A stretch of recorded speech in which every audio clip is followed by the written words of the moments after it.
रश्मि शरण की रश्मि वर्मा से बातचीत।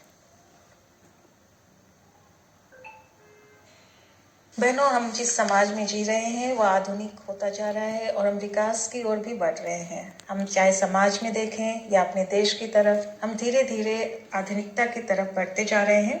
लेकिन कुछ समस्याएं ऐसी हैं जो पहले भी थी और अभी भी हैं, और उसमें से एक है महिलाओं की सुरक्षा, सम्मान और उनका अधिकार। इनके प्रति हम किस तरह से जागरूक हो सकते हैं, आज हम इस विषय पर बात करेंगे। आज हमारे साथ हैं रश्मि वर्मा जी। स्टूडियो में आपका स्वागत है। नमस्कार। रश्मि जी, सबसे पहले हम यही जानना चाहेंगे कि महिलाओं की सुरक्षा और सम्मान के प्रति हम जागरूकता को कैसे बढ़ा सकते हैं। देखिए, ये आज की ज्वलंत समस्या बन चुकी है। तो मुझे लगता है कि समस्या कोई भी हो, उसका सबसे बेहतर समाधान शिक्षा से बढ़कर और कोई नहीं है।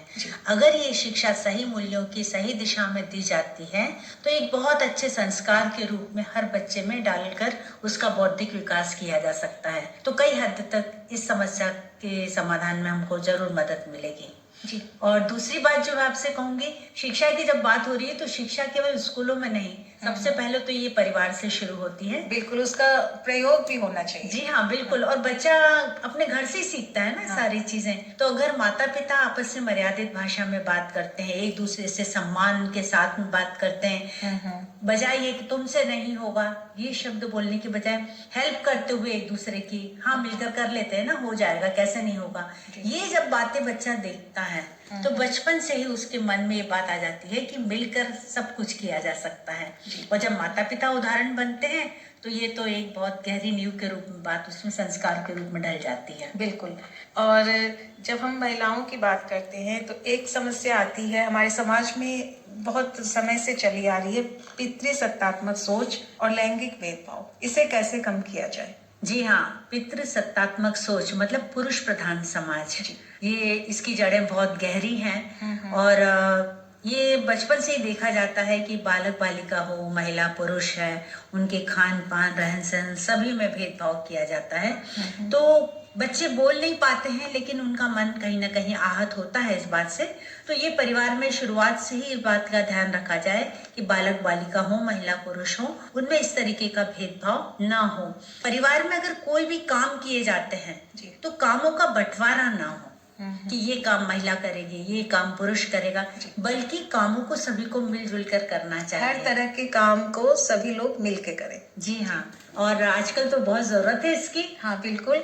और बच्चे चाहे वो लड़का हो या लड़की, बाहर जाते हैं तो उनको हर तरह के काम को सीखना भी बहुत जरूरी है। जी हाँ। और ये भी होता है ना कि घर संभालना, बच्चों को पालना, मातृत्व की जिम्मेदारी, ये सब महिला करती है, उसी का ही काम है। जबकि इसकी बजाय पुरुष भी बराबरी से कंधा मिलाकर अगर महिला का सहयोग करता है तो उसे एक खुशी भी मिलती है, और मिलकर जब काम करते हैं तो उसकी खूबसूरती और बढ़ जाती है, परिवार का वातावरण भी सुखद हो जाता है। जी बिल्कुल। और इसके साथ साथ कुछ अगर किसी जोड़े को कानूनी दावपेच में उलझना पड़ता है तो मुझे लगता है कि वहाँ जो निर्णय लिए जाते हैं वहां पर भी भेदभाव का, पुरुष सत्तात्मक सोच वाली बात ना आए, बल्कि जो निर्णय दोनों के हित में हो, समान रूप से उपयोगी हो, उस बात को ध्यान में रखकर निर्णय लिए जाने चाहिए। बिल्कुल। और जब हम बात करते हैं कि किस तरह से हम महिलाओं को सम्मान दें, तो इसमें समाज और परिवार की क्या भूमिका हो सकती है, क्योंकि सबसे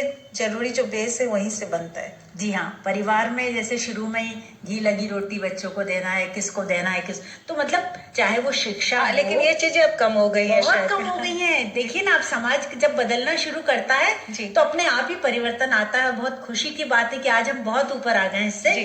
तो शिक्षा, खान पान, रोटी पे निर्णय अब नहीं ले सकते। जी हाँ, अब तो और बेटी पे ध्यान दिया जाने लगा है। तो इन खान पान, शिक्षा और आवश्यकता की पूर्ति पे बराबर से दोनों की आवश्यकता है।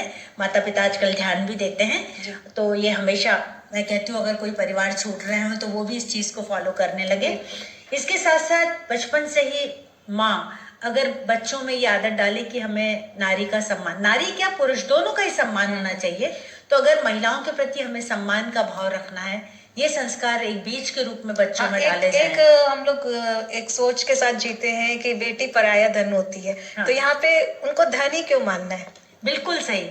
ये सोचता ना इसे दूसरे घर जाना है, जी। परिवार तो वो भी संभालेगी ना। जी। तो बराबरी के सम्मान के साथ में उसकी परवरिश अगर की जाए तो फिर जिस परिवार में जाएगी वहां भी उसे सम्मान मिलेगा। जी। तो मानसिक रूप से जब वो स्वस्थ रहेगी तो संतान स्वस्थ, परिवार स्वस्थ और पूरा सामाजिक वातावरण खुशनुमा हो जाएगा। जी। और एक जो उनकी सुरक्षा को लेकर सबसे ज्यादा चिंता होती है, वो घर और कार्यस्थल पर महिलाओं की सुरक्षा कैसे सुनिश्चित कर सकते हैं, क्योंकि ये समस्या अभी बहुत जड़े तक अंदर तक है, तो इसे कैसे दूर किया जाए? देखिए, मुझे लगता है चाहे वो घर हो चाहे कार्यस्थल हो, एक तो बचपन से ही बच्चों में आदत डालनी चाहिए कि बॉडी लैंग्वेज को समझें। मतलब आंखों से बहुत बातें समझ में आती हैं, किसी का चेहरा देख के समझ में आती है बातें। तो माँ को ये चाहिए कि वो अपने बच्चों को बताए कि देख के कैसे सतर्क रहा जा सकता है। माता पिता के अलावा बाकी रिश्तों के प्रति आपको किन बातों का ध्यान रखना चाहिए। तो ये क्योंकि सतर्कता किसी भी बड़ी दुर्घटना को रोक देती है, तो ये यहाँ से एक हम शुरुआत कर सकते हैं। कार्यस्थल की यदि मैं बात कहूँ तो वहां भी ये सतर्कता फिर काम आएगी।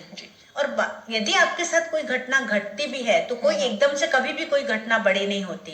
अगर उसको पहले कदम पे ही टोक दिया जाए आपके खुद के निर्णय से, आपके आत्मविश्वास से, तो भी वो कई चीजें वहीं रुक जाती हैं। और फिर भी अगर कोई इस तरह की बात होती भी है तो आपको ये ध्यान रखना है कि उस बात को आपको सबको बताना है, खासकर जो विश्वसनीय व्यक्ति है आपका, उसे आपको बताना है। बिल्कुल। और अपने साथ की महिलाओं को बताएंगे तो वो भी सजग हो जाएंगे। तो इस प्रकार से हम कार्यस्थल में बचा सकते हैं अपने आप को। और जो आत्मरक्षा के गुण है वो भी सीख लें। जी हाँ, आत्मरक्षा अगर ऐसी जरूरत आ गई तो आत्मरक्षा ही वो औजार है जो खुद को सुरक्षित रखने में सबसे पहले काम आता है। तो इसके लिए सबसे पहले तो आपको स्वस्थ होना, अपने खान पान, अपने व्यायाम को अपनी जीवन शैली में हमेशा रखें।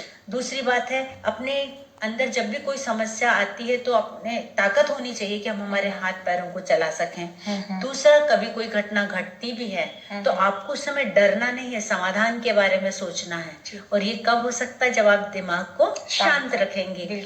और फिर भी देखिए, कौशल कोई भी हो, मार्शल आर्ट हो या कोई कौशल, उसको अगर आप सीखते हैं तो आपका व्यक्तित्व भी निखरता है और मौका अगर पड़ जाता है कभी तो आप उसका उपयोग कर सकते हैं। फिर उसके अलावा कई सारी चीजें कुछ सुरक्षात्मक अपने पर्स में भी रखी जा सकती हैं। जरूरी थोड़ी है कि जरूरत पड़े उसकी, लेकिन और एक चीज रहना बहुत अच्छी बात है। मान लीजिए अगर कोई दुर्घटना हो भी जाती है तो सबसे जरूरी है कि हम उसके विरोध में आवाज उठाएं। जी हाँ, और आपको कानूनी कार्यवाही क्या हो सकती है, अपने प्रति जो अधिकार हैं, जो कानून बने हैं, उनकी जानकारी आपको होनी चाहिए। अगर कोई ऐप है, कोई सोशल मीडिया से आपको कहीं से मदद मिल सकती है, उन सब बातों के प्रति आपको जागरूक रहना पड़ेगा। हाँ, जागरूक रहने से भी कई समस्याओं से आप बच सकती हैं। बिल्कुल जी। और ये एक ऐसा विषय है जिसपे हम बहुत लंबी बातचीत कर सकते हैं, लेकिन हमारे पास समय सीमित होता है। फिर भी इतने कम समय में आपने इतने अच्छे से सब चीजों को बताया, इसके लिए आपका बहुत बहुत धन्यवाद। बहुत बहुत शुक्रिया।